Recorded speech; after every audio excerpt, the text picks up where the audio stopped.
Tacklezone Radio and the Lifestyle Pod Network, your home for Blood Bowl tips, tactics, and hobbycraft from the greatest of rookies to the seasoned pro. Listening to episode 1, the kickoff. Oh, hang on. That's not right. This is episode 25 of Down Underworld Denizens. Maybe tune in later to find out what did happen to those Tacklezone Radio guys.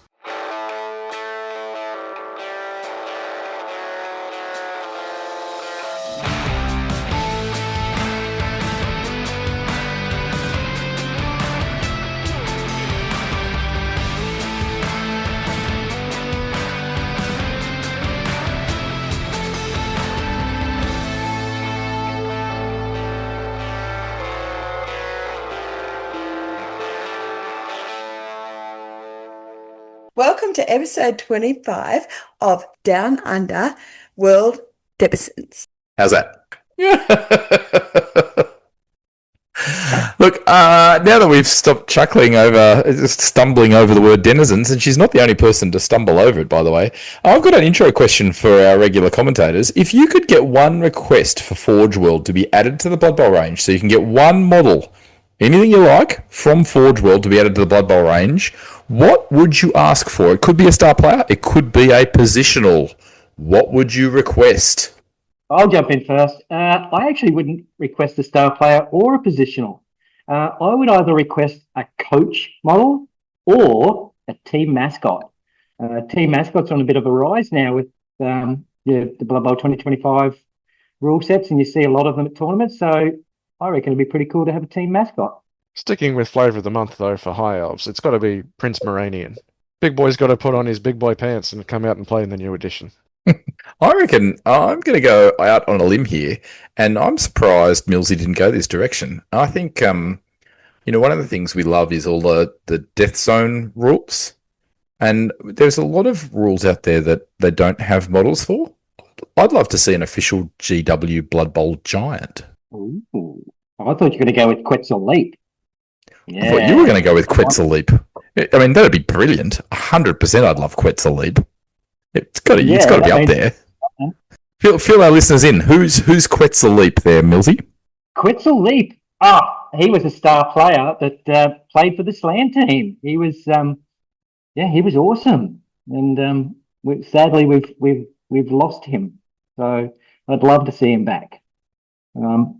Having said all of that, I did have an honourable mention. I would love to see Ramta III come back. How good would that be on some undead teams? You got to say he's got to be there. It's like Slanesh and Tzeentch. They've had him as there's a clear hole in the rules where he belongs. He's just not there yet.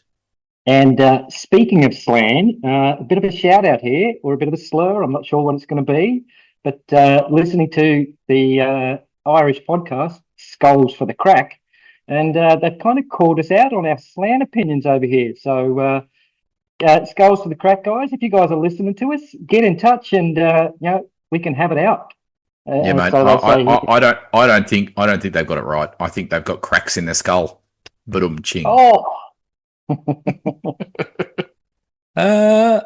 Look, we talked about Slan. I just want to jump in and say I think a lot of podcasts have got other things wrong, right? Like we've talked about Skulls for the Crack not getting their head around the NAF's official rules for Slan. Another one that I've heard a lot is people saying that the Bretonnians are new to Blood Bowl.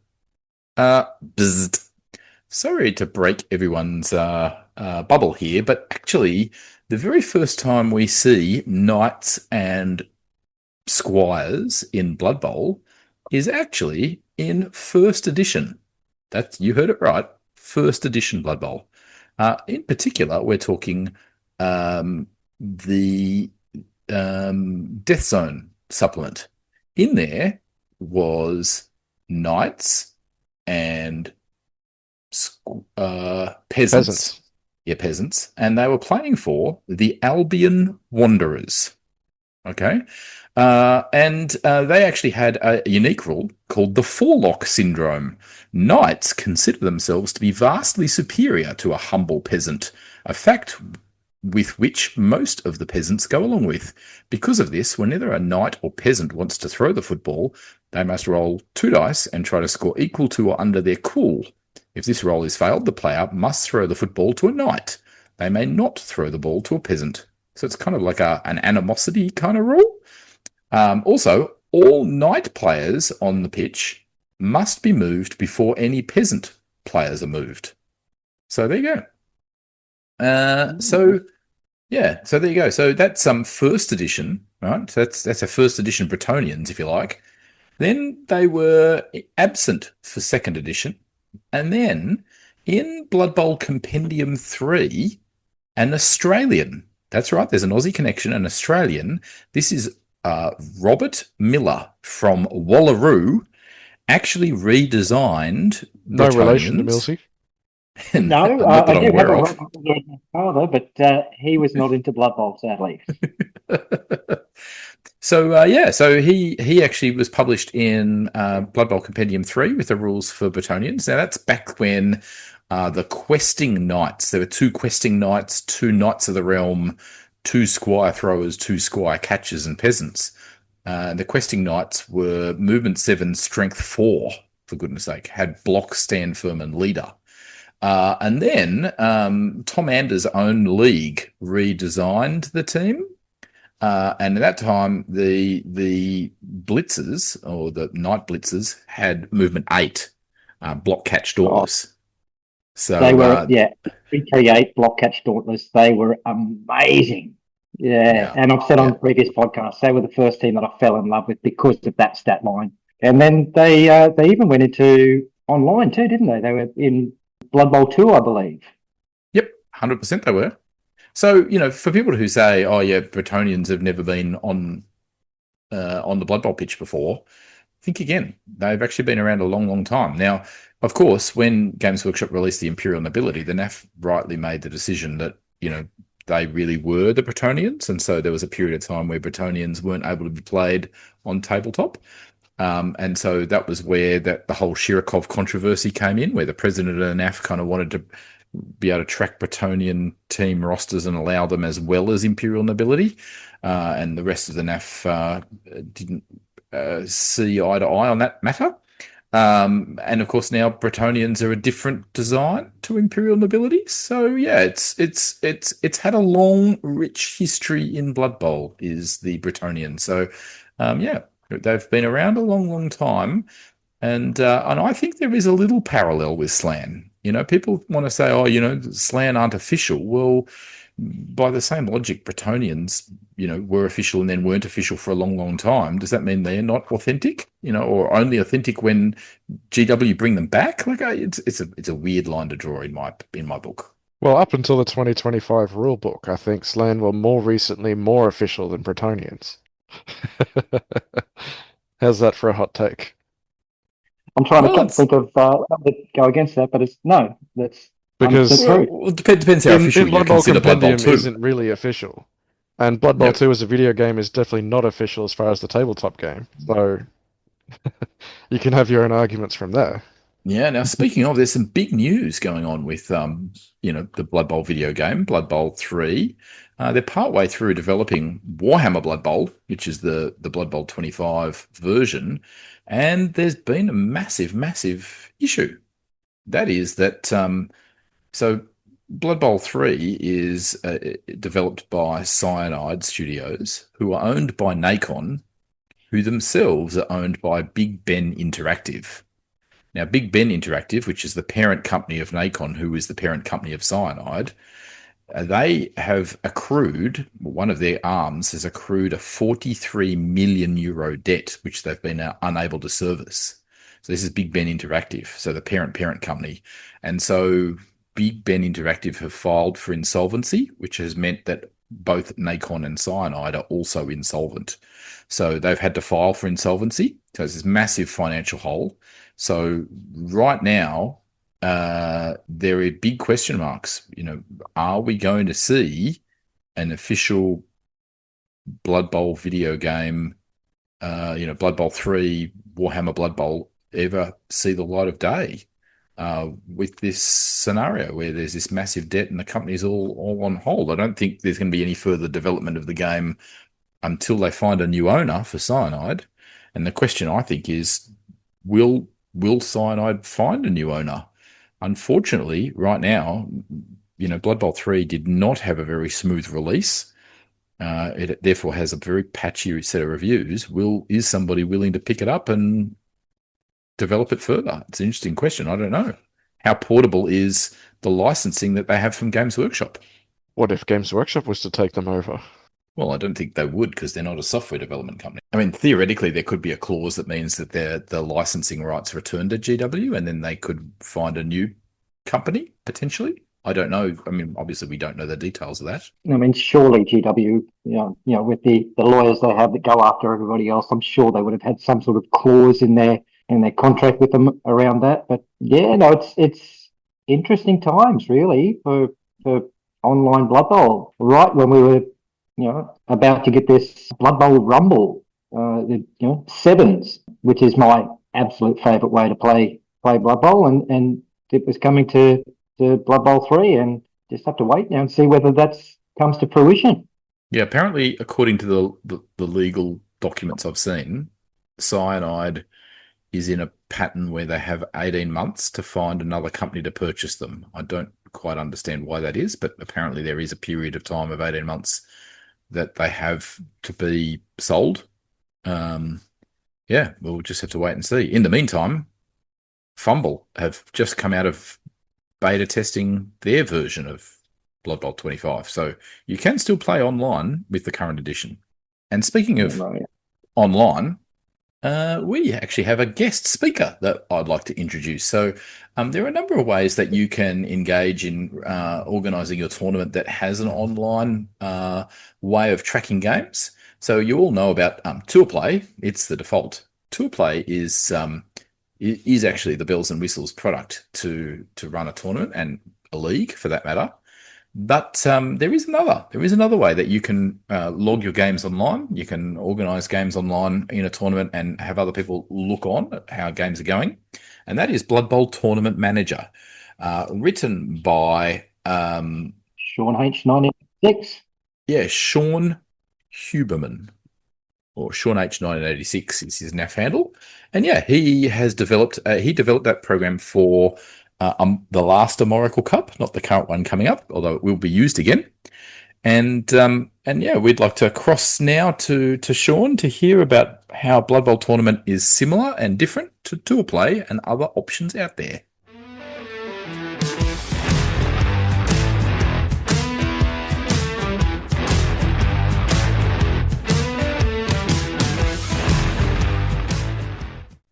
Well, I would really like to thank Sean Huberman, aka SeanH1986, for coming on Down Under World Denizens. Sean is a Canuck, and he was involved in the development of the Oracle Cup that was held in Alberta was it 2023, Sean?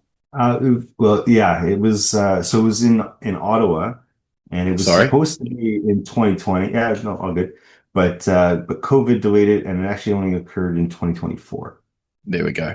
And so Sean developed a bespoke tournament software package, which has online functionality. And the primary purpose of it was to support the Oracle Cup, which was a teams tournament. Sean, tell us a little bit about your Blood Bowl tournament software. Yeah, so as you mentioned, it was originally built for the Oracle Cup, and but during that time, I realized that the software could be useful beyond just a single event. So I made sure to redesign it to be reusable and flexible for other tournaments. And so as it started as a tool for one event, I kind of realized that the community could really benefit from it. And so so I ended up trying to extend that functionality so that it could be used for a wide variety of different tournaments. And since then, it's been used all around the world, which has been pretty awesome. But BBTM was developed entirely by me as a solo developer, so it's not my full-time job. It's just a project that has continuously grown based on community feedback. Excellent. So, I mean, I've used it a couple of times for tournaments, but I think I'm the rarity in Australia. I don't think bbtm.app has caught on quite as widely as in other parts of the globe. Obviously, you had team tournaments in mind when designing it, and so that's one feature that is useful. Is it caters fully to a team's event? And do you want to tell us a few other of the highlights of using BBTM from other tournament software? Yeah. So one of the reason I think people use it, at least here in the local area in particular, is that they can just message me and request features, and then if it makes sense, I often build them. So it's led to a lot of the functionality in the app today. And one of the core, I guess, goals and philosophy behind as building it was to make sure that the software would be flexible, easy for participants, but also powerful for organizers. So there's a lot of tools that were built for really both of those key use cases. Also to note that it is free to use, and so from an operating model standpoint, I accept donations through Buy Me a Coffee, but there's no expectation or pressure to donate. So I think that's something that has also helped from the adoption standpoint. But in terms of some of the functionality, the idea is that it should be easy for players. So players don't need an account or any complicated sign up. On the day of, they just go, they say, sign in with my NAF name. They just type in their NAF name and they can join. It also supports non-NAF players, which is something that's became increasingly more popular, especially in some of the as it started to pick up some adoption in the US and also in Europe. For non-NAF players, an admin just sets a display name, and the person just types in that display name. So oftentimes it'll be just like first last name or something like that, but no account creation required for participants, and that's something that's useful, especially as many tournaments do have non-NAF players, and it does handle from the admin side, like it will also handle the downloading of the NAF upload file and also take into account things like non-NAF participants in that aspect as well. Yeah, I mean, as a player, there's a lot of self-service. So players can do many things themselves without needing the organizer. So things like submitting their own match results, seeing pairings when the round is generated, viewing rankings and whether for both individual and squads, viewing their individual matchups and squad matchups. If there's a conflict in the match results, the system will flag that and players can resolve it on their own, or an admin can override it. But overall, it kind of reduces a lot of the organizer work on the day of as well. Yeah, and I think it's a bit more, I guess, light in terms of effort required or detail required to run the tournament from something like Tour Play, in terms of you don't, other than setting up the point system, you don't need to set up all the exact roster design specifications for the tournament in BBTM. Do you want to talk us a little bit about how it works in terms of rosters? Yeah, so on the roster side, the way that it's set up right now is you can just upload really any file. So generally like a PDF file, and it can accept whatever it is. So on the one hand, that gives, again, a lot of flexibility in terms of the rule sets. It's not that there's no roster comparison or validation and creation tool built in. That's certainly one feature that actually has been a highly requested feature. But yeah, so that's something that has not been a focus at the moment, just based on the fact that roster validation can be extremely complex, especially with such a wide variety of different tournament formats. Especially if you look at things like World Cup or some of the Euro Bowls over the last couple of years, they have it's a very complex and very dynamic kind of rule sets. So that's maybe an area where BBTM has some room to grow in the future. But as per the general design philosophy, I think I would still keep things in a way that even if that was developed, where you'd have options to kind of supply your own PDF type adventure, and also maybe also having something in that other direction. Right now, I'm currently in the process of collaborating with some of the roster creation tools to kind of address that, some potential integrations, but that's something that maybe down the line. you'd asked kind of a bit about some of the tournament setup. So on BBTM, that there's quite a bit of flexibility there. So that does support different types of events, different individual events. Also, it supports different variants as well. So, for example, you have your standard tournaments, but also different variants like a Dungeon Bowl and Death Bowl, which so it has like the Dungeon Bowl races, for example, if you switch into Dungeon Bowl mode.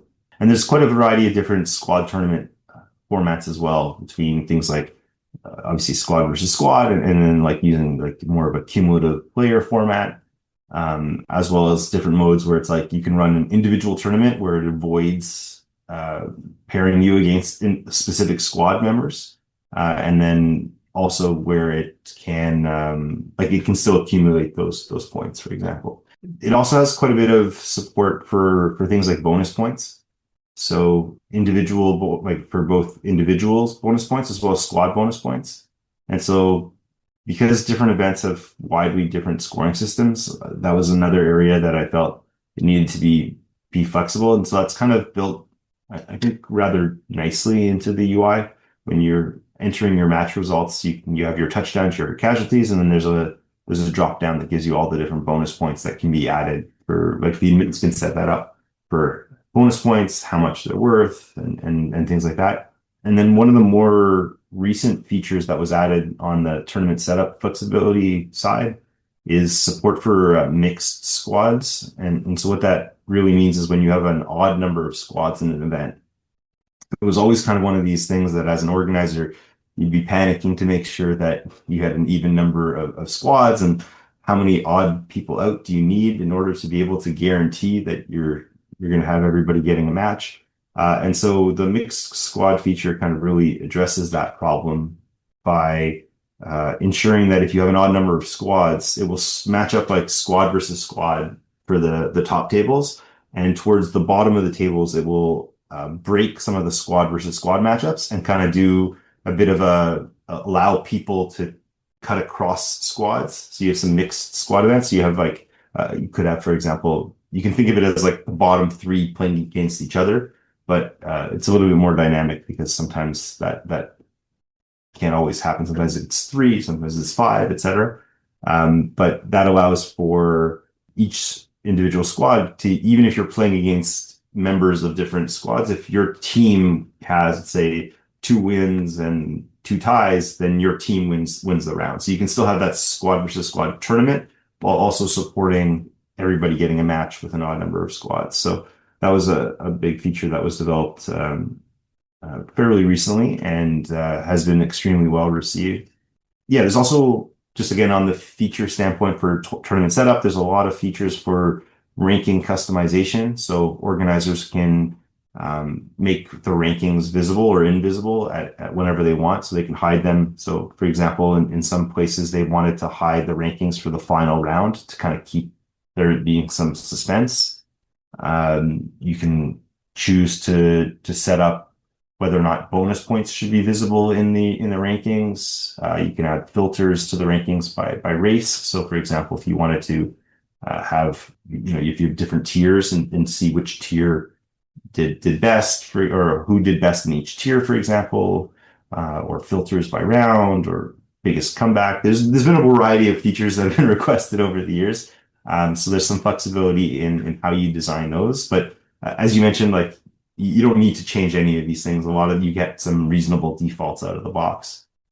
Things like your stunties and touchdowns and casualties will automatically be there in the rankings. But you have options for other things as well. You also have some flexibility in terms of like how things are displayed in terms of the coach names. So by NAF name, by coach name. If you want to have both, what word do you want those to be in? Some flexibility around that. That I think, depending on where you're playing in the world, sometimes people expect the NAF names as the kind of indicator, and like that's what they use. And sometimes people just, use your actual names. So it has some flexibility for what it displays there. And as an organizer, you can also customize like the whole homepage of the BBTM, like the landing page for the tournament. Things where you can put like custom kickoff tables or custom weather tables or a general information So there's some flexibility in terms of how you set up the actual tournament, where you can actually do quite a bit there, but also you don't really have to. So that's kind of been the goal for how to design it. Yeah, brilliant. Now, yeah, I've got a question here. Probably the biggest head-to-head against BBTM is tour play. One of my greatest issues with tour play is their Swiss style of pairing. Now, I've been to a tournament where in the first round I won 1-0, and in the second round I come up against a person that won 4-0. And there were multiple other 2-0 and 3-0 sort of rankings in there. I thought it was a bit strange that, my 1-0 win and a 4-0 win got paired up together. So is there something specific in the pairings for your tournaments that makes it a bit more fair, I suppose? So the pairings will all be based on a major factor for that, especially like after round one, would be whatever the tiebreakers are set up as, right? So if the first tiebreaker was, say, touchdowns or touchdown differential, then that shouldn't be happening.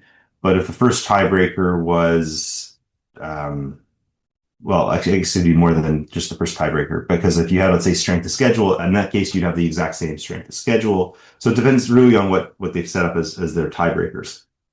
So within BBTM, for example, you have also just a set of standard tiebreakers that you also can customize. So our sequence of like default tiebreakers for an individual starts with opponent score, touchdowns, casualties, touchdown differential, casualty differential. And so in that case, that would be very odd if that happened. But again, like, I don't know, like as an organizer, you can also customize that, right? So there's support for like, if you want the sum of the touchdowns and the casualties to be the tiebreaker, right? If you wanted to have the sum of the touchdown and casualty differential, or if you wanted it to be things like in a squad event, what is your squad score as kind of the tiebreaker? So there's quite a few different variations on what you want those tiebreakers to be, but essentially what's happening in each round is it's trying to find the closest comparison by points of who you could play. And so certainly after the first round, there's going to be the most variability there because you only have one round of information. But let's say in a longer event by round, say 4 or something like that, you have a lot more data to say, should this be a more fair matchup or not? Yeah, I don't know what tiebreaker type system tour play has, or if they have customization on that. But that's something that the organizers absolutely can fine tune. And similarly with bonus points, that's a way of also easily fine tuning that as an organizer. So, for example, instead of like your standard, at least in Canada for scoring, you might have 5 points for a win, 2 points for a tie, 0 points for a loss. Like if you instead shift to something like a 30 points for a win, 10 points for a tie, and then add some bonus points, so you can have like score 3 touchdowns, you get a bonus point, or cause 3 casualties, you get a bonus point, or get a shutout, you get a bonus point. That also creates more room for division between the different individuals that maybe won their first round, and then your 4-0s versus your 1-0s, like actually they would have different point totals, so they'd be less likely to get matched up as well. So there is also support for that type of thing. Yeah, one of the things I really loved about using BBTM is we ran a very unusual rule set where it was a version of sevens build, but not your standard sevens build where all positionals were halved. And, you had 650K to spend, and we played a whole different variety of sevens variants with the same team all in the one day. And BBTM just handles that all in its stride because it doesn't have roster validation. So that kind of tournament just can't be coped with by tour play, or at least not easily. You kind of have to almost ignore the fact that rosters are not valid or have extra cash money in the treasury or whatever to make it work in tour play. So, one of the reasons I used your software was because it just is so friendly to things that sit a little bit outside of the norm. Yeah, that's good to hear that you had had a good experience with it as well. And absolutely, I mean, part of when it was first built, like I mentioned, flexibility, and that was really one of the key design requirements. Is you see how many wide variety of different tournament formats there are, and what I really tried to do is to try to build something that could be adaptable to handle such a wide variety of them. Yeah, so at the moment, just talk us through, like one of the reasons why people really like tour play is it allows people who aren't at the event to follow along, but your tournament software allows that too. So talk us through, I don't think I've ever actually used the functionality where everybody has to upload their roster, but normally what you do is you get people to upload their roster and then you can keep that secret for a period of time or not public anyway, can't you? And then reveal it? Is that how that works? So right now the admin has to, or the organizer has to actually upload the rosters. That's part of the kind of uploading or adding the participants. But we do have like a spectate feature so that people that are not at the event can pull it up, can view what matches are ongoing, can check the rankings, can download rosters and look at them. And also there's the history of past tournaments. So if your tournament is set to public, it can be people can go and have a look as well. And I know certainly in our area, it's a very common thing where people will post screenshots into a group chat or whatnot and say, "Oh, hey, there's this tournament running over here, and look at what's happening over there. Oh, this person's doing well, or hey, look, this person took this build." So there's that. It actually ends up being a bit of a discussion point, and on any given, let's say, Saturday or so, oftentimes there's a screenshot or two posted that of events that I didn't even know that necessarily were running because they were not something that was on my radar, but somebody was using the software and it gets shared. So yeah, it was one area where which has been particularly nice that people have kind of access to kind of what's going on. Not quite the same. You don't get, let's say, turn by turn type things because it's just you upload your matchup at the end, which again is kind of a bit of a easier overall user experience for using it. But that's been something that's kind of been a nice value added to at least to the community that at least certainly in our area, but I think more widespread as well. And it also has nice search features. So for example, it was really designed from the start, right? Miracle was over 200 people. It's been run with for example, for Chaos Cup with over 200 people. There's been a number of tournaments in Europe with over 100 people. And so the ability to just like search for a player by NAF name, by race, by whatever, and be able to actually just get to that information in a bit of an easy way, I think is something that people find. If you want to look for somebody, instead of scrolling through all the rankings and stuff like that, you can there's a search on each screen to be able to kind of to find who you're looking for. And then you can kind of toggle through the past rounds, right, and see how they did and who did they match up against, etc. So that's something that,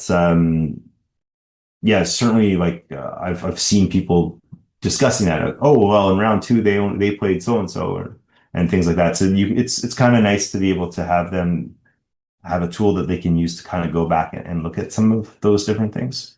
Yeah, and I think you mentioned that unlike tour play, you don't have to, as a casualty occurs, stop your game and go, oh, okay, I caused this casualty, and you need to go into your tour play and you need to put the injury was on that player. Like you kind of pause what you do to put stuff in tour play, but that's not how BBTM works. It's just you just put the results in at the end. Yeah, it's fundamentally designed for tournament play and again, like kind of ease of use in that sense. And then maybe just one other thing to mention is that because it does use like a NAF name and obviously you can mention also the coach name, but the NAF name as the kind of key. Some like whereas tour play uses, I guess, their like a username that you create. So it's a lot easier to actually just, if I wanted to see who this person is on the NAP, for example, I just see the NAP name, as opposed to sometimes the username on TourPlay doesn't align necessarily with the NAP name, and if they didn't set up the linkages, you don't always actually know who this person is, and so that's something that. I know all too well. Yeah, I mean, I will say, like TourPlay is a great platform. Like it has a lot of use cases that it does a nice job. Obviously for League, especially if people are very familiar with League, and a lot of times people will, let's say in a local community that uses it for League, and a lot of their players are very familiar with that interface and that format, and it's just it is great software. But BBTM was designed with, I guess, some slightly different priorities. And when I started building it, like TourPlay didn't exist or anything. So I was trying to focus on making it easy for players when I didn't want them to have to jump through a bunch of hoops to be able to use the software. So I didn't want them to have to create accounts. You do have to create an account to create a tournament, but you mentioned actually making it flexible for different tournament formats and giving organizers a lot of control during the event. And since I'm the developer, organizers can reach out to me and request features, and many of those have turned into new functionality. And we haven't really talked much yet. Maybe we can in a bit, about a lot of the admin tools, but that's kind of where I think actually the bulk of the development has gone. And how many tournaments have used BBTM since Oracle? There's a lot. I would say just hundreds is probably the easiest way to. I don't have an exact number right now, but do you know how many coffees you've been bought? I'd have to check on Buy Me a Coffee, but yeah, no, I'd say on that side, it's been really nice when people do buy me a coffee. Certainly, since it's not the expectation, and I don't want people to ever feel pressure to do so. I wanted it to be clear, like the software is free to use. There's no player limits or anything like that, and it's certainly optional to buy me a coffee. I guess one of the key things is that, or one of the ideas, I guess, is that for larger events with bigger budgets that can help support the platform by buying some coffee, that kind of also helps ensure that all the smaller, like more local events can easily run their events without even worrying about the cost, and that's something that is something that was important to me for sure, to make sure that cost wouldn't be a prohibitive factor. So I like to make sure that my server costs are covered and all that kind of stuff, and that I don't really expect to be covered for all the development work, but that's for sure. But if something can be made available to the masses and people are using it, that makes me very happy. As a potentially divisive question, are there any features that people have proposed to you that you just flat out will not be implementing? There's been a lot of features that have been proposed. I mean, I would say that the number one feature that's been requested, and probably the number one feature which has maybe turned people away from BBTM, has been the automatic roster validation. Specifically for events that are going to be large, with a couple hundred people, for example. Understandably, organizers don't want to have to go through and manually validate all those different rosters. I wouldn't say that that's something that will not happen, but that's just something that is certainly not a priority. Well, I think it's an important thing, but it's a pretty major feature, and I kind of mentioned because when I design things, I like to make them very flexible. So, like, rather than adding a very restrictive roster creation validation type functionality, if I was going to go down that path, I'd want it to be highly flexible.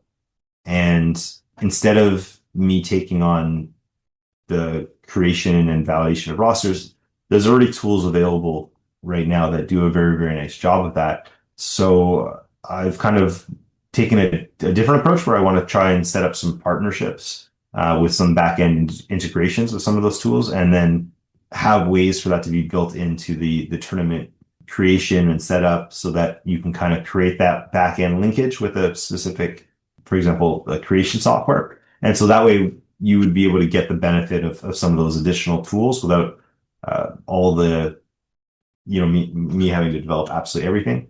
So that's something that, like, whereas I don't plan to develop exactly that, but I think that that's something that is certainly on the roadmap.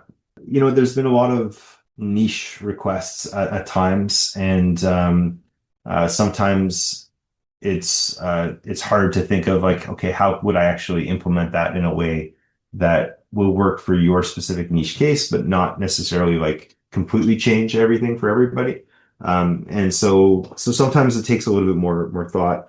Like the mixed squad feature was certainly one that was requested a number of times, and that, from a technical standpoint, was actually quite complex to me to think about, like, how can I actually implement this in a easy to use, reasonable way that is also going to be kind of scalable. So sometimes it's less about, oh, I refuse to build that feature, and more recognizing the complexity of some of these things and trying to do so in a bit of an easier to use, or design it in a way that, again, it's easy to use, but also that it's sufficiently deep. Now we're gonna wrap up. Sean, give us a final plug. Why should a tournament organizer in Australia or New Zealand, or anyone listening to this podcast, potentially consider BBTM over another software? Is there one particular feature you just want to highlight before we go? Yeah, I mean, I will say that there's a ton of admin tool support. I don't know if you want me to very quickly run through a couple of those, and then I can kind of give a bit of a wrap up. Or if you'd like, I can give, maybe I'll give the highlights on that front, and then I'll give a couple of thoughts. On the admin side, there's things like a check-in system. So for larger events, you can easily trigger that at any time to be able to see who's available, who's around, so that you don't get confused. There's different guided admin workflows. So you'll have, like, flashing buttons to tell you when you can do things like advancing around or saving changes. You'll get warnings if there's different unsaved changes, so you're not going to screw things up in that sense. You can process the rounds locally and then be able to adjust pairings based on that. You can update by pairings. You can swap players, force matchup pairings, add or remove matches. You can edit past matches because things kind of screw up at times in the past. Somebody entered the wrong results, and you're able to kind of resolve that. I think the main idea or main key point is that BBTM was built by someone who runs tournaments for people who run tournaments. And my goal was that a player could walk into a tournament, type in their NAF name, and be ready to play in seconds. Tournament organizers already have enough to worry about, so the software should remove stress and not add to it. And every Blood Bowl tournament has its own personality, so I wanted the software to be flexible enough to support that. A lot of the best features in BBTM came directly from organizers asking for them, and it's a passion project of mine. So I'm a solo developer. It's certainly not my full-time job, but I really enjoy building things that help the community. And in the end of the day, the goal is simple: to make tournaments easier for people to run, so people can spend more time enjoying Blood Bowl. So, yeah, I guess with that, I appreciate you guys very much taking the time to chat with me and to, ask some questions about BBTM. And I look forward to certainly additional community feedback, but also to people using it and enjoying. Well, if we don't have any other questions, we've got one final thing that we need from you, sir. As has become tradition on our podcasts, we get all of our guests to say the phrase, "That's brilliant," in any kind of tone that they would like. All right, that's brilliant. Nice. That is brilliant. I love it. All right. Thanks again for your time, Sean. Really appreciate it. We will let you get back to your paternity leave. All right. Thank you guys very much. Thanks very much. No worries. See you, mate.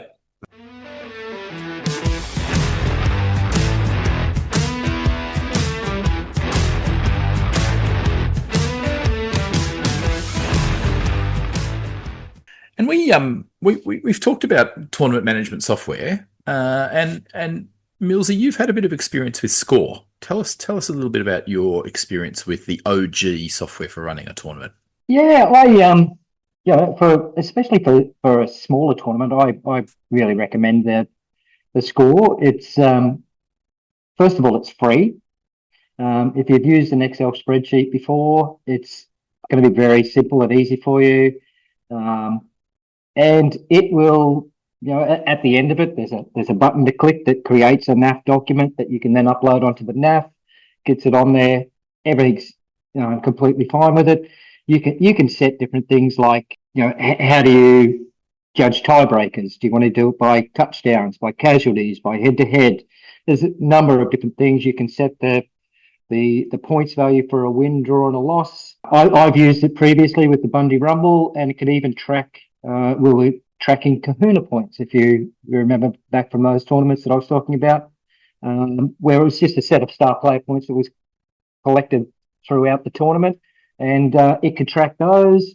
It also, from what Wilts wanted on a previous episode, to have a best comeback award. So you can click on a link there, and it will tell you who has had the best comeback after game 1, 2, 3, 4, 5, 6, whatever that you set it as. And it can be downloaded off the NAF. It's completely free. I love it. And like I said at the beginning of this, with smaller tournaments, up to about 30 or so, completely fine. Once you start getting over that, there is a bit of, you've got to enter data into it manually. So you either have to put some extended breaks in between your rounds, or get somebody to just go and start clicking on those results straight away. But it's a fantastic software, and I've used it multiple times. Yeah, I've used Score in a tournament that's had 70 coaches at it. So yeah, I've used it too. And you can, as you say, there is a bit of work putting in all the results manually. A couple of things to note. It is the OG software. It has been around since 2002. It is a bit long in the tooth, and it is a bit clunky. So you need to know how to use it. So you do want to sit down with somebody who knows how to use it, or fiddle with it extensively before you get into a tournament, and the pressure's on, and people are waiting for the next round, and you can't get it to generate what you want. So I've had issues with it before.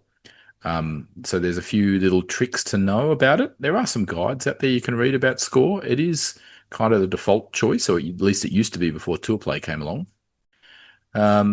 In Australia, our tournament situation was that we actually used a program that's no longer in use called Bevan for a while, Bevan. Like Score, it could only be used on a PC. So Score can't be used on a Mac unless you're using some kind of operating system, platform within your Mac. So yeah, Bevan was a program we used at CanCon for a few years, and a few other tournaments, where it also made sure that your tournament experience meant you didn't play the same race of team more than once. So it kind of put a weight to make sure you didn't have 5 games against Orcs or 5 games against Dwarves. So we used that for a while, and that was developed by a couple of Tasmanians, actually. And then Ian Double Skull Williams developed some tournament software as well that we used for a while. And I know Eucalyptus Bowl used that for a few years. And then, I think they've gone back to using Score, actually. Another version that exists is one that runs completely in Excel. Now, Millsy mentioned Excel briefly. Some people still use Excel, actually, for their tournaments. And you can. There's nothing wrong with that. You just need to manually enter the results into the NAF website later. But yeah, X Score is a very complicated Excel table or sheet system that has a whole bunch of macros in there, and it will spit out the NAF results when you want it to. It was originally written because Score doesn't handle teams tournaments, and X Score does. So it was written to really supplement Score, and it does a few other things that Score doesn't manage well. And the other one I've heard of is Torma, which I think is maybe Italian or Spanish. I'm not sure much about. I don't know much about it, but I know it does get the rounds occasionally, particularly in non-English speaking countries. I think it gets used in tournaments quite well, and that's kind of the lay of the land. I think Tour Play is pretty close to number one. Score still gets used a lot. Blood Bowl Tournament Manager, X-Score, Touma. I'm not really aware of anything else in that area. Anybody else? You're looking in the wrong direction, looking at me, buddy. Yeah, Wilts, when are you going to run a tournament? I have run that past him, Babs, in the last week. So watch this space. Wilts the TO will be coming to us soon, and the next tournament up in Queensland here at least is the NBBBL. I think it's called the Blitz, which would be a nice little one-day tournament, and it was basically put on by the North Brisbane boys just so they could get some practice for Euro Bowl coming up on the 19th of April. It'll be a nice little one-day down in Brisbane. After that, we have our next big Queensland tournament, which is the Bundy Brawl, hosted by yours truly. So it'll be round 3 of the Queensland 11 series and also round 3 of the qualifying process for the ASC, or the Ausbowl State Championships in 2027. So it's coming up on the 16th and 17th of May. 5 games over the weekend. Everyone that enters, there's some custom dice from Chat's Tabletop, as per usual. Some custom tokens from Epic Upgrades. He's also supplying our trophies. I've got miniatures coming from Jester Prince. Everyone will receive at least 1 miniature as part of their swag. And I've also had some stickers made up. And the latest news is that we'll all be playing on Bundy Brawl pitches. They arrived in my hot little hands a couple of days ago, and they look sweet as. So we'll all be playing on them at the end of the event. If there's anyone present that wants to buy one, they'll be $40 each. So neoprene, the quality is outstanding. Babs has gone to a new supplier. I got Babs to design them for me, just like I did with my Beach Bowl pitches, and they look the good. Sorry, the North Brisbane Blood Bowl League Blitz is on the 18th of April. 18th, there we go.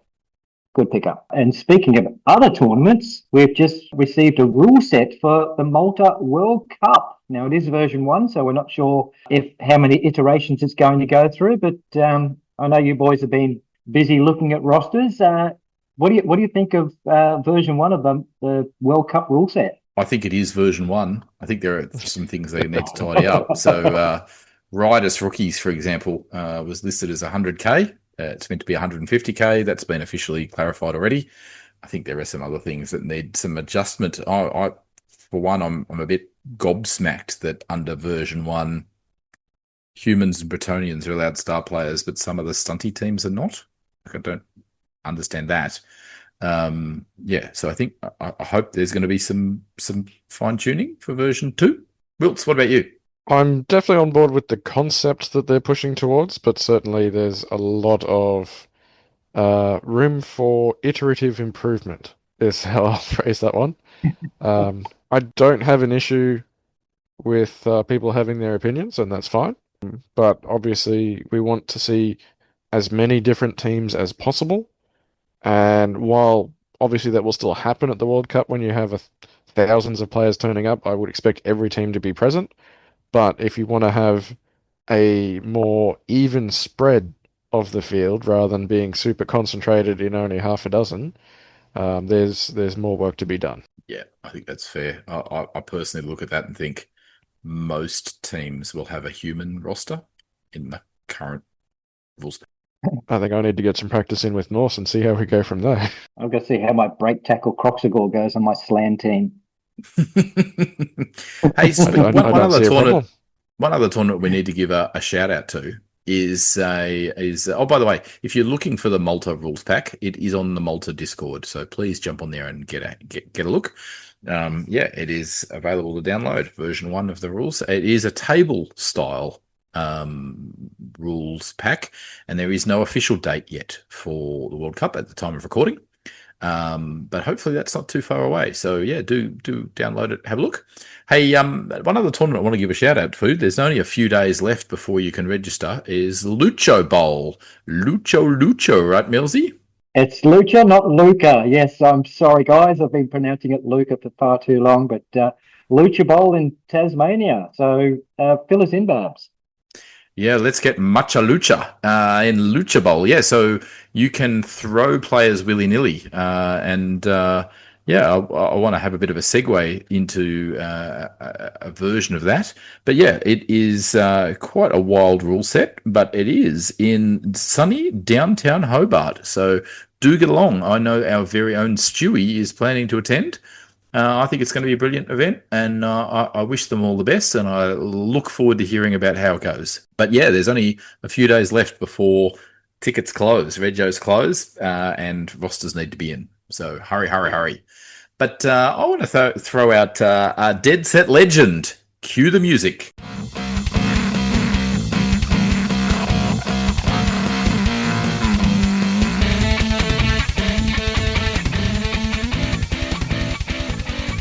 Deadset Legends. So Deadset Legends, we want to bring back something from the past, bring back something from second edition, which allows you to throw players over, manner of speaking, and that is the Chaos Seesaw. In the second edition Star Player Handbook, there was a number of secret weapons, and one of them was the Chaos Seesaw, which was literally a seesaw that you could have a player on, another player jumped on it, and it tossed the player down the field, although potentially back up the field, depending upon how the results went. So we're going to have a little competition to see whose Chaos Seesaw is the official version of this Deadset Legend. One little correction for you there, Babs. It's actually the companion book, the red book from way back in the second edition. It's specifically page 29. I have it right in my hot little hands as we speak. Excellent. Although the artwork for it is actually not found until Blood Bowl magazine. This is true. So the Chaos Seesaw. All right, Millsy, tell us your Deadset Legend for the Chaos Seesaw. Mine's a bit of an out there take on the Chaos Seesaw. If you look back in the second ed book, the Chaos Seesaw was an actual seesaw that you could put onto the pitch and you could move it around, and you had a jumper and a bouncer, and you had to roll on these tables and so on. But I think the way it's going to fit best into 2025 is actually a pair of star players. So I've got a couple of Renegade human linemen. Stole those off the Chaos Renegade roster. And so they have the basic stat lines, but instead of having animosity, these two that you hire as a pair come with throw teammate, right stuff, and strong arm. So their names are Jumper and Bouncer, as to fit with the original. I thought one of them, their name was C, and the other one's name was Saw. Oh, could be. Maybe we can change that up. And they have a special action. Once per drive, if neither are in the opposition's tackle zones, then one player can throw the other one D3 plus 3 squares directly towards the opposition end zone.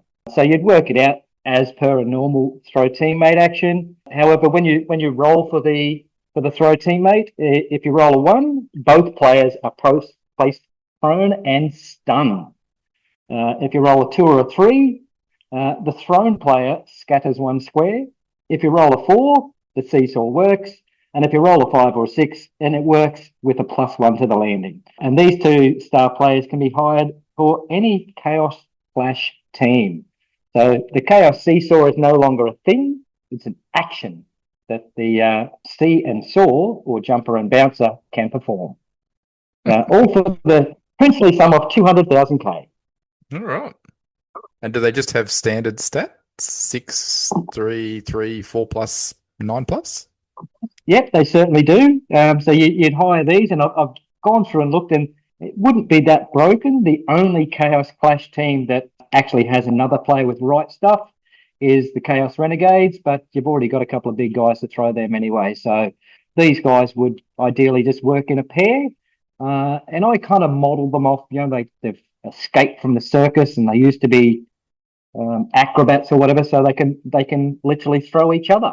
Are they so they're evil acrobats, not evil clowns? Is that what you're saying? Yes. Okay, so you ready for my Chaos Seesaw? Go for it. All right, so first of all, this is an inducement. It is not a star player. It is not a player. It is an inducement. The Chaos Seesaw, 150K, same as a wizard. 150K. It is available only to teams that are either Chaos Clash, or you are a Dwarf team or a Chaos Dwarf team. They're the only teams I allow to induce the Chaos Seesaw.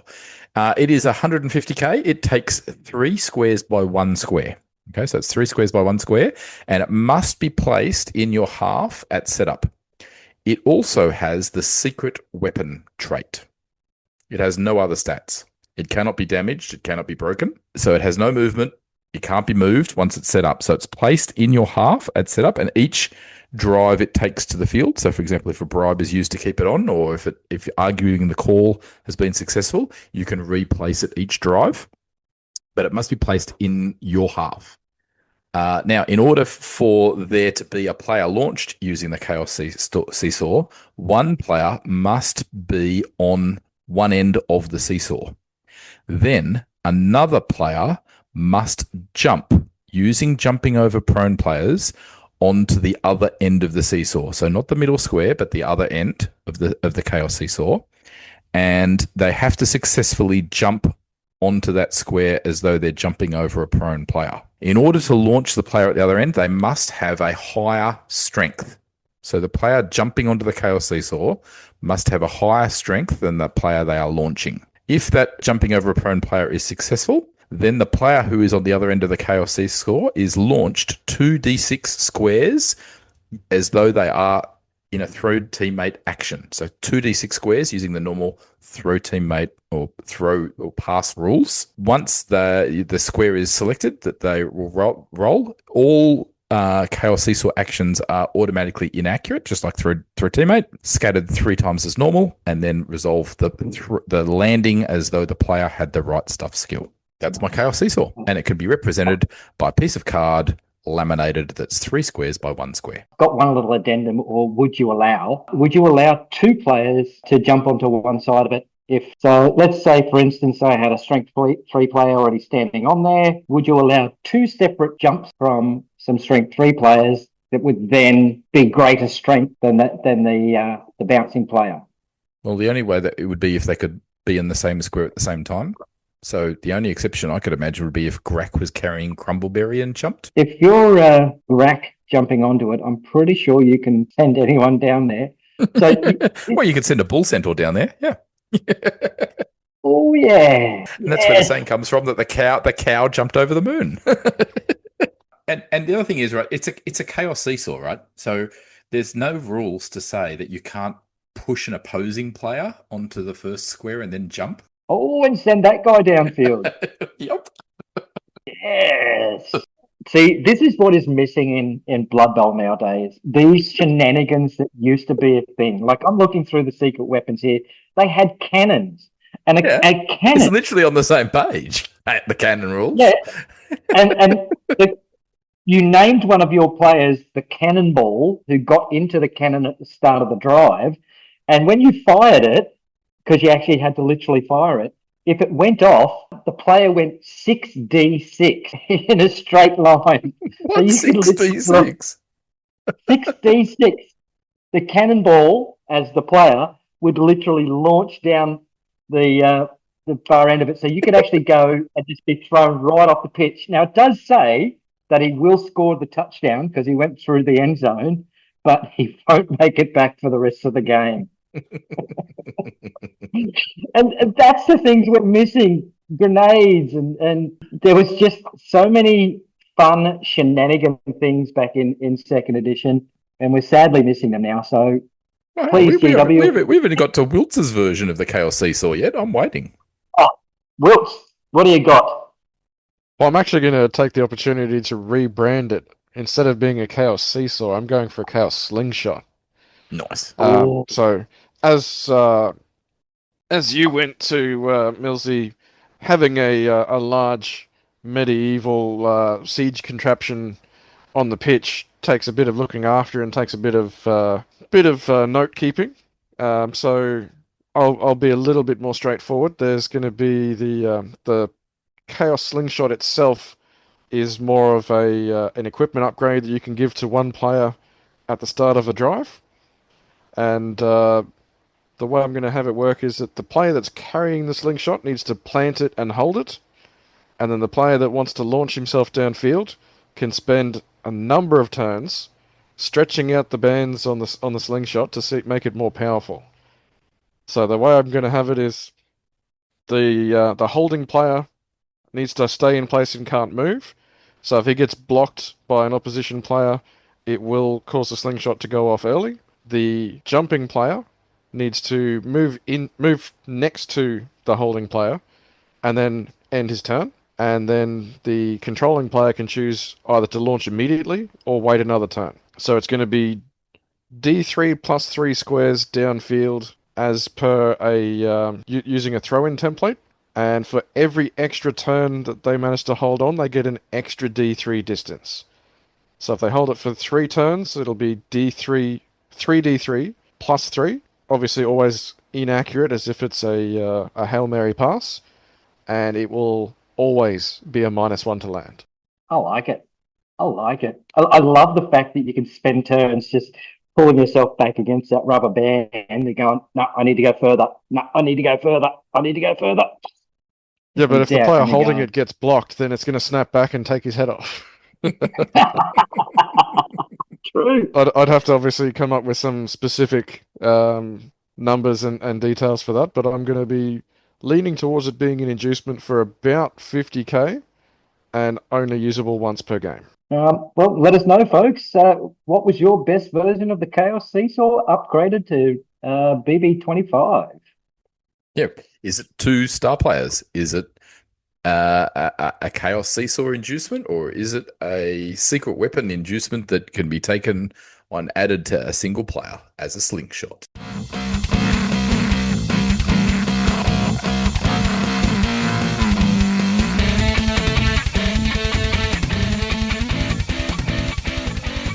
Deadset Legends.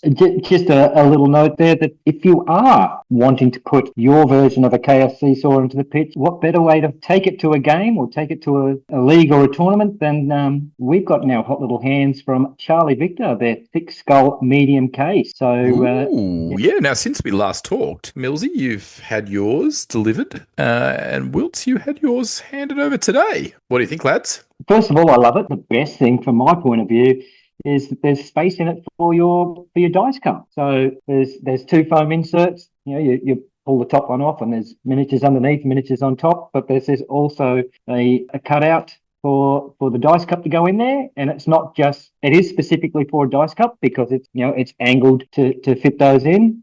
And there's lots of little pockets and places to put some other things in there too. So well done, Charlie Victor. I'm loving my case. Yeah, what I love about mine is that there is a layer of magnetic sheet underneath the lining, so you can actually take out the foam inserts completely and actually store your miniatures in there just using magnets.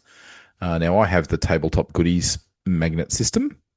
And that's compatible. So I just put my magnet system on and just click.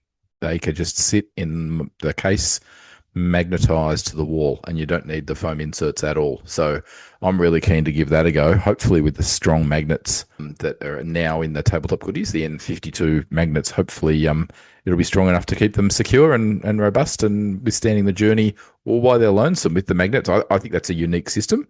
I love it. Wilts, what do you think about your... You were telling me about it earlier. Tell us, some of the things you said to me when we met up earlier today about the Charlie Victor case.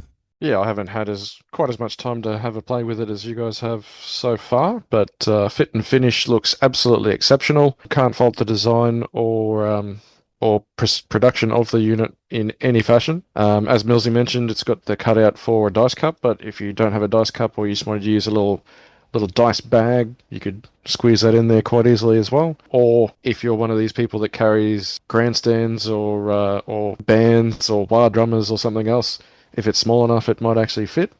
Obviously, Ken Dunford's massive arena stadium for his Gothic rockers doesn't fit in there. But if you've got a diorama, or if you've even got a giant, that might fit into that space there. If you've got some magnets on its base to hit the plate. My only minor concern so far is that for sufficiently big guys, I might need to modify one of the trays to allow some space from the tray underneath to fit a big guy, but I'm sure that's something I'll be able to manage and overcome quite easily. So overall presentation, manufacturing and design, 100%, can't knock it. I will be taking it to the Bundy Brawl So we're going to get some live field testing in action, and we'll see how we go from there. Yeah, I also really like that it is somewhere in between other cases I own. So I own some cases like KR Multicase, which have a soft exterior, so that your models could potentially still get crushed if something really serious happened.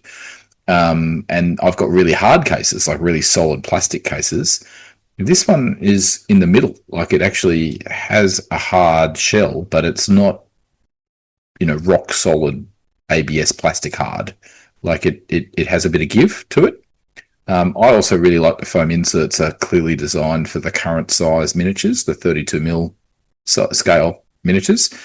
Some of my cases are a bit old in the tooth, and they're designed for the older 25mm cases. So I'm really pleased to see my medium size thick skull case join my collection of miniature cases, because it allows me to carry those current 32mm size miniatures to a tournament. One team. It'll carry one team. It won't carry the rule book. You will need something to carry the rule book in separately. But doesn't the rule book fit into the lid? No, it doesn't. No. In the XL thick skull, it does, but not the medium. XL, right? Yeah.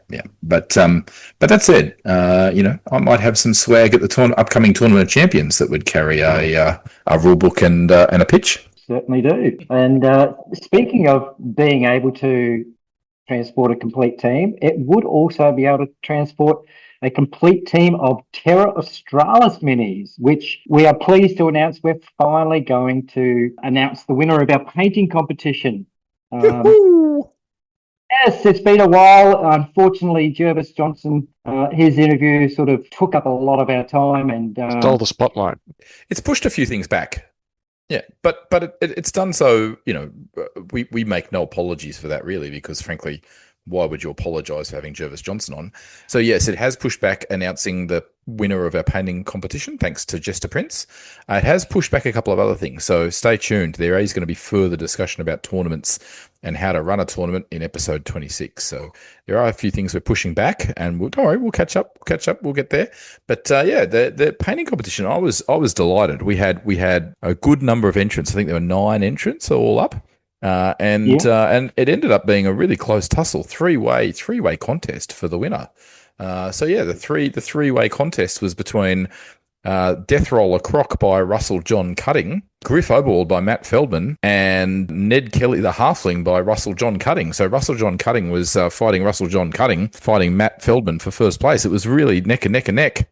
It certainly was, and it was extremely close. So we had to go to countbacks and talks and chats and so on. But in the end, our winner was, drum roll, Russell John Cutting with Death Roll the Croc. So yes, our very own Death Roll mascot, as a Croc Sigor, took out top spot. I do want to give a very honourable mention to not only the star player miniature, which is the Ned Kelly Halfling figure for an upcoming Victorian tournament, but also an honourable mention to Matt Feldman, who painted the Games Workshop Griff Oberwald figure, and rather than having his bird being an eagle, his bird was a magpie. I loved it. It was very cleverly done and great paintwork. But honourable mention to everybody who entered. We had people enter whole teams, like the Sunny Coast Slammers. That was an entire team as an entry.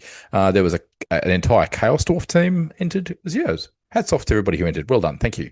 So we'll be getting that Terra Australis team off to Russell John Cutting fairly shortly. So yeah, let us know how you want us to get it to you. Unfortunately, I can't give you my thick skull medium case to go with it, as well as that would transport it. What have we got next? We've got, Tats Tabletop. Yeah. Speaking of Tats, which we weren't doing, but we should do every episode because Tats is amazing. Once again, he's supplying dice for me and a few other bits and pieces for the Bundy Brawl, but he's got a new website up and running. So he's migrating away from eBay. Yeah, thanks to the evil GW legal team.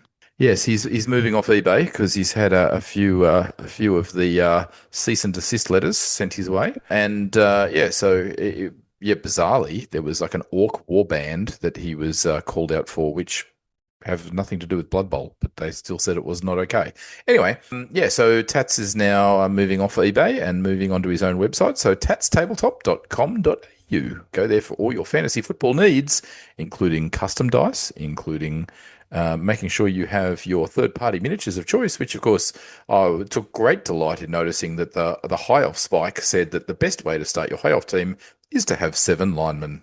Well, there's only 6 in the box, so hit up Tats for that extra 1 or 2. Is there anything else? I think it's time for shout-outs. I want to shout out Matt Feldman. Not only was he just pipped at the post for our Terra Australis painting competition, but he was also the first entrant who got his money in and secured his spot for the Bundy Brawl. So I haven't quite figured out how I'm going to repay him for that, but there will be a little surprise for Matt Feldman for jumping online and being the first Bundy Brawl participant. Oh, well, let's do a shout out for Players Snuffle. We've actually just, prior to recording this segment, we've actually just been on another episode of Players Snuffle. So look towards your podcasting places wherever you find them and check out the latest one where we go through quite a number of things, including why Slan should still be in the game. So if you're listening to those boys from Skulls for the Crack, then have a listen to them or get in touch with us. And just for chance from 3 Die Block, it's Skulls for the Crack, not Skulls for the Craic. I know you guys speak English, but it's probably not the same English that we speak in the rest of the world. So there's my little shout out and my little dig to the 3 Die Block boys. But yeah, we've been on Players to Nuffle.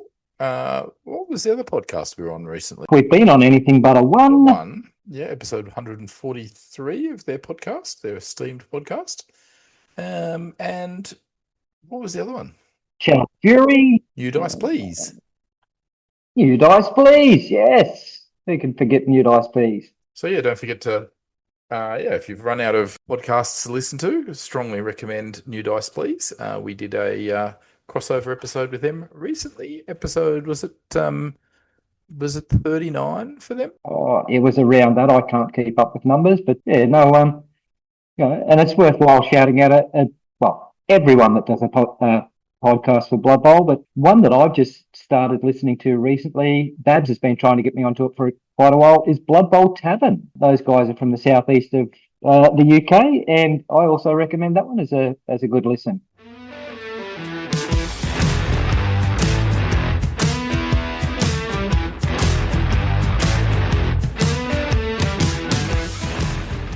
OG Aussie Blood Bowl podcast is not Down Underworld Denizens. No, it is Tacklezone Radio. These guys were back at it way back in the day. We're going to find out they missed out on being the world's first Blood Bowl podcast by about 3 days. So we were at a recent tournament, the Cane Toad Cup, and who else should turn up but Nathan Thompson, aka Greedy Smurf, and Sean Sharp, or Buff, as he was known, or is still known in the NAF. And both these guys turned up. Nathan Thompson's been away for quite a while in the UK, and Buff attended his first tournament. So the moment I saw both of them at the same tournament, I raced up to him and said, you were the first, we're the latest. Can we collaborate here? So let's hear what the boys had to say. Okay, we are live here at the end of Cane Toad Cup, and actually got some extremely special guests, and one of the reasons I got into podcasts. So Down Underworld Denizens, we are the latest Australian podcast, but we're pleased to have the first 2 Australian podcasters, and I believe they missed being the first podcast in the world by like a week or 2 weeks, so 3 days. So we have Nathan Thompson, or Greedy Smurf, and Sean Sharp is Buff. So where have you guys been? Me, I've been in the UK for the last 10 years. Look, I sort of fell out of love with Blood Bowl after an abysmal 3 seasons trying to run Chaos Renegades and failing pickup rolls on multiple turns with re-rolls and everything else, and it cut me so deep. And then our league was excellent at trash talking, and so it didn't matter that I was feeling low. They just kicked me and kicked me and kicked me when I was down, and I loved it, but I hated it. And I loved it, and I kind of hated it, but I mostly hated it. So I kind of fell out of love with Blood Bowl for a while. But the new editions have brought me back, and particularly this edition's really I've found to be really special and bringing back that Blood Bowl flavor, which I think they lost in that last revamp a little bit. And so, yeah, I'm really excited to be back into it. And yeah, it's my first tournament. And after 30-odd years of Blood Bowl, I finally decided to give a tournament a crack. So was it Secure the Ball that brought you back to Blood Bowl, or was it your therapy? Secure the Ball is tempting. No, look, it's for me, it's I don't know, there's something about the way the new rules come together, particularly the revamps of the teams, which have just tweaked little things a little bit, and we saw a little bit of that coming through with the previous edition with the new teams they created, the gnomes and stuff like that. But they've also invigorated some fresh meat into the old teams, and I think that's just got my imagination firing, and how can I rebuild a team, and the new skill tree, and it's something about us just really piqued my interest and brought me back, kicking and screaming the whole time. Which is absolutely awesome, and we just want to say, Nathan, welcome back to Queensland, and welcome to the Queensland Blood Bowl scene. We are very excited to have you a part of our community after your hiatus in the UK. Although you've been representing Australia at Euro Bowls and being busy in the ECBBL, so tell us a bit about your Blood Bowl experience overseas. So back in the country now. I actually told myself, after my stint in the UK, I was going to take a bit of a break from Blood Bowl, but this guy here dragged me back into a league, and I had to go to Cane Toad Cup, of course. While I was over in the UK, represented Australia in 2 World Cups in Alicante and where was the other one? Dornbirn. Yep. And went to a Euro Bowl, which was pretty cool. Pretty amazing. Don't get me wrong, Cane Toad Cup is great. 70-odd coaches we've got this year, I think it was. It's fantastic. But it's a different order of magnitude when you're in a conference hall with 300 or 400 coaches. It's just different feel altogether. Also terribly, terribly competitive. I don't want to talk down on anyone, but the French and the Spanish particularly take it very seriously. Me, I play for fun, but some people take it a bit too seriously. But yeah, it's been good. Playing in the ECBBL, as you say, it's a very competitive league. It's got some of the names everyone will recognise from the worldwide community playing in that thing. I held my own, I think. Didn't win anything, but I held my own, I reckon. So that's what I've been doing Blood Bowl-wise for the last decade. Jesus. I get old when I say that. Keep going, mate. It's been more than a decade. Well, in the UK for a decade. But like you said, you're back in Australia, and what do you think of the Queensland scene now? Because the last time you were here, there was maybe 1 or 2 tournaments in Queensland, and now we've got this big circuit of them. I'm not sure if you were here for the first Cane Toad. So you're here for that. So the size of that one, I think they hit 26 or something in their first tournament, and now you come to a tournament in Queensland that's got 70. Surely you're going to be happy with that sort of numbers? Yeah, definitely. It's I was here for the first few Cane Toad Cups, which, as you say, 20, 30 coaches come along, and at the time we thought that was pretty good, a good effort, and it was. But yeah, it's certainly come leaps and bounds since I left. So as I said, 70-odd coaches here is good. Many more tournaments. Looks like there's a lot of leagues around the place.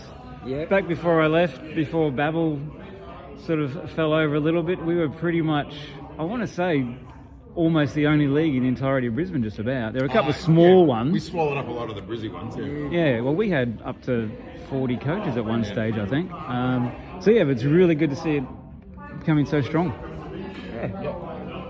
And there are at least 5 leagues that I'm aware of within Brisbane. That's not even the Gold Coast or the Sunny Coast. Now tell us, Tacklezone Radio, literally you guys got a shout out last episode on Slurpcast. You literally got mentioned just last current episode. You guys got a shout out. So tell us a little bit about pioneering podcasting back in the day. Well, I had the idea because I was listening to some podcasts and getting into podcasting a little bit as an audience member. And just as you guys can imagine, I thought, there's no Blood Bowl podcast.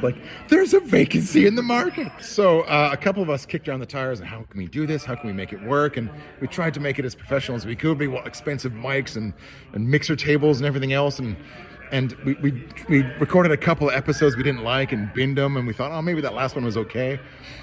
We found one we're ready to release, ready to go. And sure enough, we're like 3 or 4 days after some American some Tactics Zone or whatever. 3-Die Block, that's it, yeah. 3-Die Block came out with their podcast, the bastards. Pushed us out of the first spot. But yeah, it just sort of came organically as a huge Blood Bowl fanatic. I'd been running the Babel for years, and like Nathan said, we kind of reached the point where we reached a zenith in Brisbane Blood Bowl, and we had some odd 40-odd coaches at the time when we hit our peak. And so it just became this like natural progression to get into podcasting. And if we took it a little less seriously, we could have been the first. But it was really good. We got good sponsorship at the time. Like Impact Miniatures was sponsoring us for a while, and we got to play it running some commercials and things and kicking things around. And we really thought we had a unique voice for the tactics side of things. And we thought that 3-Die Block did some good tactical advice. But I wouldn't, I'm going to slag off the competition here. They weren't great tactical advice. I feel like we were pretty solid. We had some really good experience running the league. Yeah, Nathan had some experience in tournaments. We brought that mixed bag, and we're really keen to fill that market. Yeah, guys. Well, I do want to thank both of you for coming on. You are the reason, as I said, that I got into podcasts. And I'm not sure if Nathan remembers back in about 2011 or something, on the Oswald forums, there was this mad guy going, "When's Tacklezone coming back? When's Tacklezone coming?" That was me. And I'm glad that you listened to that and got back in touch with Johnny P and did the Zlerp Tactics Zone, which, I might have to slag off Zlerpcast here, that I thought the Tactics Zone was the more professional of the podcast. Well, it was, I may have at one stage when you said, "Hey, what are we going to dissect next time?" I was thinking of taking Chaos Dwarves to Youth Bowl, so I got every single one of my friends to jump onto the Tackle Zone on Facebook and go, "Oh, just do Chaos Dwarves." So you had this mountain of Chaos Dwarves, and thankfully you did a Chaos Dwarf episode for me to go to Youth Bowl. So I need to thank you for that one as well. But it's been fantastic, like the journey from then to now. So just thank you very much. I really appreciate that, mate. And it's really odd and interesting to hear that there's someone who listened to those old episodes and appreciated them, because I don't think we got a lot of feedback back in the day, right? And so it's really interesting and really good. And now that I'm sort of getting myself back into Blood Bowl and trying to find my way back into the scene, I'm really glad that there's people that are like yourselves that are still carrying the torch and still bringing things along. So I'm really keen to look up your new podcast and to give it a listen and to see how many of the old voices I can hear and pick up some new tricks and trips for the new Blood Bowl. One thing I would like to do is to say that Nathan and I are still podcasting. So we've actually gotten into role-playing games a lot. We did a deep dive into board games for a while, and we had me and my mate Richard had a YouTube channel for that for a bit, and because we're still in that creative space. But now we're getting to role-playing games a bit more, and we've got a new podcast called Who's on First Watch. So it's a Daggerheart podcast. If you're into, if you know your different systems, that's a system that's invented by the guys that do Critical Role, and we reckon it's pretty professional and it's pretty crisp and it's a good listen. And we've taken all that podcasting and video casting experience and merged it into a new thing. So it's still in the gaming space. Might not be Blood Bowl, but we're still in that gaming space. And if you want to check it out, I really would appreciate it. Just want to say thank you for the kind words. It was actually Tacklezone Radio got my first little brush with semi-pseudo celebrity kind of situation where I went down to a Ute Bowl and someone said, "You're the guy from Tacklezone Radio, aren't you?" That was probably me. Our one fan. We found him. Yay! But yeah, thanks very much, guys. Powtail, I talk about Angus, the listener. But it's interesting to hear that we somehow, at least partly, if we inspired you to do your podcast too, that's good to hear. So yeah, thanks. Yeah, and speaking of that, Babs and I we've got a 5 or 6 hour trip on the way home, and Babs actually looked in my glove box in my car and went, "Oh, look, there's some relics, there's CDs." Babs, those are all the original podcasts. So I actually have Tacklezone Radio we can listen to on the way home. We might need to, because I couldn't find it online. I don't know that it's hosted anywhere anymore. I think it's all so I think you're like the missing Doctor Who episodes of I've Tacklezone Radio. I've got the manuscripts. I'm selling them for millions. We're effectively the originals now. You can sell them at Lloyd's. Guys, thank you very much. That was amazing, and I do want to say that I broke Buff's cherry at tournaments. So it was his first ever game. So are we going to see you back at tournaments? Look, tournaments still aren't my bag. I'm still a league player at the end of the day. I'm not here to talk about the win that I got. I'm here to talk about that player that I have that's done all the cool things, and now he's dead. And so definitely leagues where my heart is. But having said that, I placed 57th out of 70. Like, I placed pretty bad. And I reckon that, honestly, I want to take like a really low tier team, because I think it'd be more interesting to get a different and broader skill package. I'm totally a stunty coach now. I just live for stunty teams, and so I played Vamps this time, kind of because I like the old school Vamps, not the new school Vamps. Yeah. Kind of finding out that the new school Vamps are tier 1 kind of makes me feel cheesy. So I want to get back into getting the Goblins to the pitch, or the Ogres or something like that, and get back into those stunty teams, and probably try to get a best stunty or worst casualties kind of team going. See how I go. Cheers. Thanks, guys.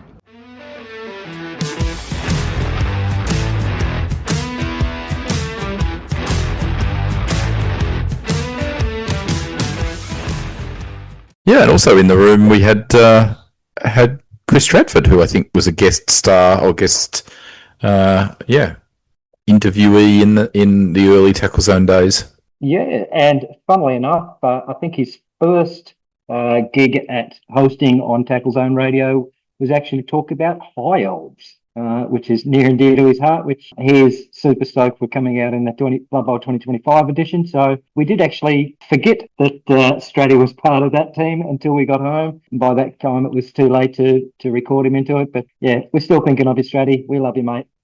I'm sure he won't hold it against you for too long. No. In comparison to the age of the universe.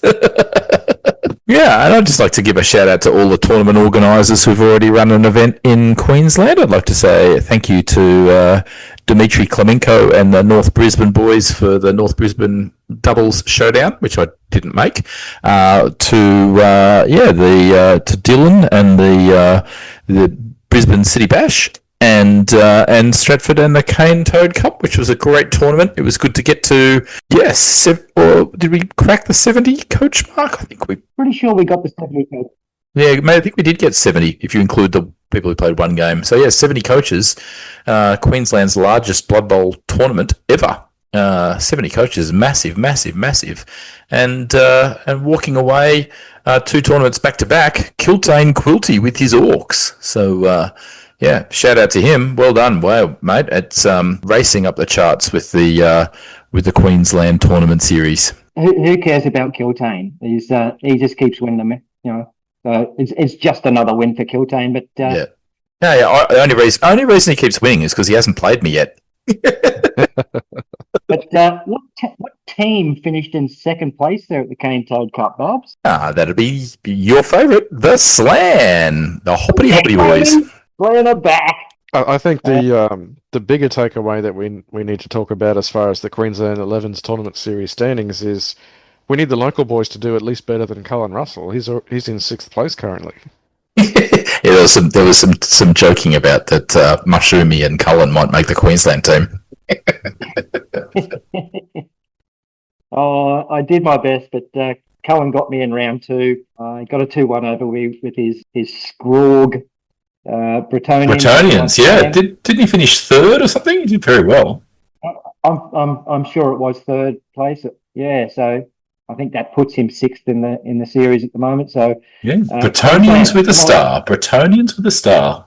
Yeah, there's some interesting builds doing the rounds. The other one I hear doing the rounds that a lot of podcasts are saying how Shambling Undead are going back into the grave. They're deader than dead, deader than undead.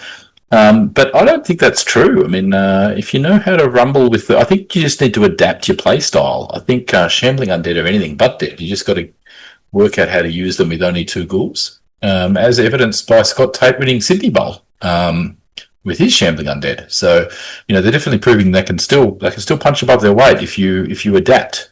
And certainly other teams are the same. Like Orcs, everybody knows their win rate's high, but you can't play Orcs just by bash through the middle anymore. You've got to adapt. You've got to play them differently. Dark Elves play differently. They're also doing really well. Well, especially if you lose a blitzer and a big un by around turn 3 in the game, don't you, Babs? You've got to start playing Orcs a little different. That's it. But the good thing is that you've still got a blitzer that can cage dive with break tackle on a 4-up. I think I rolled a 5. I think I did a 5-up, but I made it. Hit that skink. Popped the ball, ran the goblin in, failed the pickup. Ball bounced. Oh, actually, no, I succeeded the pickup, but failed the pass with the goblin. Ball bounced next to the goblin, but then the skink dodging out to recover the ball also failed. Onto the ball bounced around, ended up in the goblin's hands, who ran away with it. So, poor James. That's Rabbit for those who... sorry, that's Rabbit for those who... It's don't Rabbit. know what I'm talking about. He's already corrected you once. It's not Rabbit. It's Rabbit. It's Rabbit. Yeah, okay. Right. Yeah, and it will be Rabbit now that you called him Rabbit again. No, just edit it out, please. I don't need that in my life. I will cut that out for you, Babs, but I will record it and send it directly to him in a PM. No. Edit it. You could edit it if you really wanted to be mean. You could rearrange everything to say, "Oh, how about that rabbits? I don't need that in my life." And put in the outtakes. Oh, it's going right up front and centre, but everyone can hear it. Okay, Wills, we haven't heard your shout out, and we've got a minute of record time. I don't think I've got one specifically, so too bad. You can have a shout out to the High Elf team that you played with today. Well, that was only a muck around. Shout out to Prince Moranian. I'm sure he's just taking his time doing his hair and polishing his shoes. Yeah, he looks, reading the spike, they've worded it as though he is definitely coming back. Like, it's pretty clear. Yeah. And I will sign off by saying, Slan, win all the casualty bin. As evidenced at Cane Toad Cup, I went to the casualty bin, and the player that went for the wins came in second place. And we look forward to chatting to you in episode 26, where we talk more about tournaments.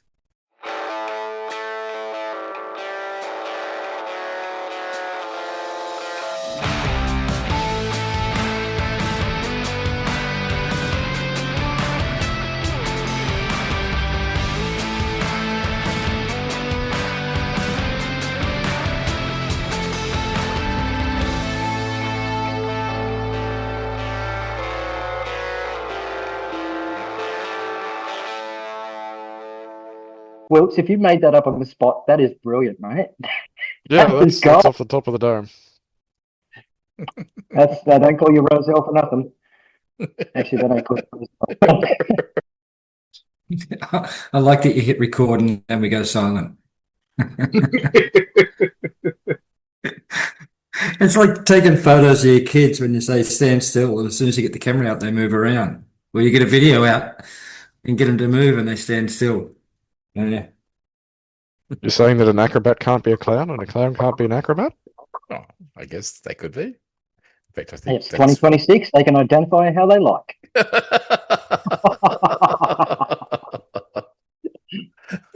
Well, it's not that uncommon for acrobats to be clowns as well. It's a valid point. In fact, sometimes you deliberately have the clowns pretending they're an acrobats and doing everything badly just for laughs. Moo! What if Grack was holding Crumbleberry to launch a Croxagore downfield? Well, I don't know. I guess you could make a special rule that if Grack's holding Crumbleberry, then he counts as strength 7. His weight category is 7 because his weight's equal to his strength. Oh, sad face. The Death Roller. You can have the Death Roller jump. Nice. I want this to be a thing on Blood Bowl 3. I want to see someone's animation to get the Death Roller to jump that could then launch a Treeman downfield. That would be gold. Well, they've already coded an animation for it leaping over an opposing player, just in case it somehow got the leap skill. I can't do a high voice like Scott Prime. Shout out! Out! Run to the hills. Yeah, I can't do the music. That's it. Now that's got to make the outtakes. Yeah, it will. Down Underworld Denizens discusses games, workshops, games and products such as Blood Bowl, Gutter Bowl, Dungeon Bowl and Crunch. We also discuss other fantasy football board games and concepts from other companies such as Dread Ball, Guild Ball, Grind, Elf Ball, Myth and Goal, Blitz Bowl, Chaos Ball, Monsters of the Midway and Feud Ball. We discuss products and services such as miniatures or software made by producers suitable for several of these board games. Games Workshop terms and conditions in point 2.1 state they grant the user the non-exclusive right to use their authorised intellectual property for broadcasting and other media-related activities such as commentary and opinion pieces, blogs and other similar informational and descriptive purposes. Down Underworld Denizens respects and honours these terms.